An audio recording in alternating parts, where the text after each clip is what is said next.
we're going to talk a little bit about a movie called Man on a Wire, which I hope you have a chance to see, most people.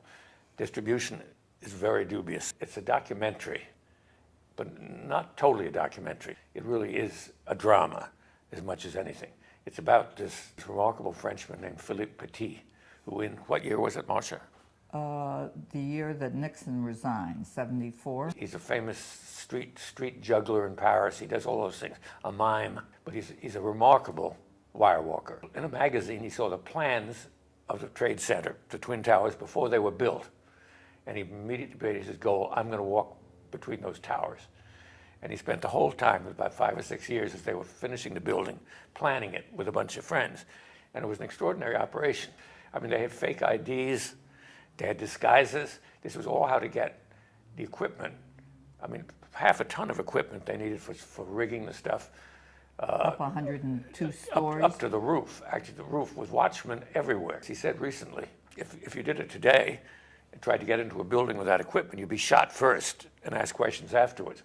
The real story is the character of the guy himself. He is a obsessed man who is an artist, and the way anyone can be. An artist could be who paints or who writes music or who makes a movie or whatever. And his dream of making art, and his art is walking on a wire. He did it for between the two towers at Notre Dame. Yeah. And his attitude is, whether you're a foot off the ground or how many feet is that? 1,000 feet, basically, 300 meters. I liked the movie very, very much, and of course it made me think about the people who looked at those towers and wanted to bring them down, and he looked at those towers and saw a way of making art. But there is a sadness in the movie at the end, I think, that he lost some of the friendship of his chief friend and planner. Yeah. It became competitive and they had arguments. But the aftermath of the movie, one of the aftermaths, the Trade Center, the Twin Towers, had been very unpopular in New York. Everybody called them an eyesore and badly designed and everything. And this is considered, the publicity and the story that came from this is considered by the Trade Center people to have been a major thing in turning around the image of the Trade Center. Yeah, because it was something That's beautiful right. to watch. The reason he stopped walking finally in this thing was that the police over the Bullhorn had said that they were coming to get him with a helicopter. He said afterwards, he said that frightened him because, you know, the helicopter blades and everything might very well have blown him off the thing.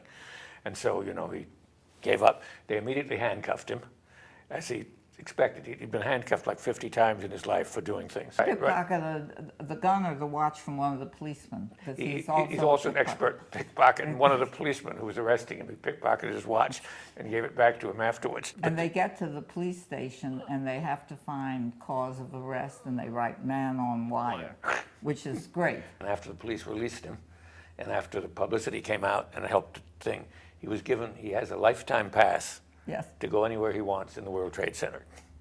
I mean, which breaks your heart. He has said in an interview, he never uses the word death or thinks of it. Life is the only word he uses, and he uses it every day. He wants to make every day a work of art. Every day of life a work of art. Now, this is very sappy, but actually this guy, in his strange vision, and the way it's photographed, it shows it when you see him alone against the sky. And he actually talks to a seagull at one point. He's lying on his back and a seagull flies over. It is really mystic and very moving. You almost get a point of what he sees in wire walking. It's life enhancing, can we use that phrase? I'm afraid we can. I'm afraid we can. He makes you want to go out, not walk on a wire, but do something wonderful every day of your life, which he does, I think. He now lives in the United States. Yeah. He lives in Woodstock in a remarkable barn that he's built himself with little platforms. He puts on shows for children around Woodstock. He wrote a book and he never could find the right director who understood what he was trying to say and do. And James Marsh, who is a documentary filmmaker, and this is the first work of his I've ever seen, does an incredible job. They obviously had the right communion between them. But at least 75% of the movie is reenactment. No, that's too much. Okay. 74%. But no, I think 50%. Okay, I'll settle for 60. Okay. Okay, but there's a lot of reenactment. Yeah, but it's not reenactment like they do on America's Most Wanted. It's inventive funny. The beauty of the film is that they shot a lot of film themselves in black and white of their practicing what they were learning to do. And it is absolutely intriguing. And of course, him on the wire between the towers is all black and white and extraordinary to look at. Film is shot as if it is a bank robbery that is being planned. I mean, that has been said a number of times. There is suspense before you even get to the wire. By the time you get to him walking on the wire, you think, well, that's going to be the easy part. All he has to do now is walk across. And yet you're in a suspense story. In a sense, it's the best kind of documentary. This is an event that people have heard about. I'll tell you the truth, most people have forgotten it. It was a long time ago now. They weren't born. People say, oh yeah, a guy walked on a wire.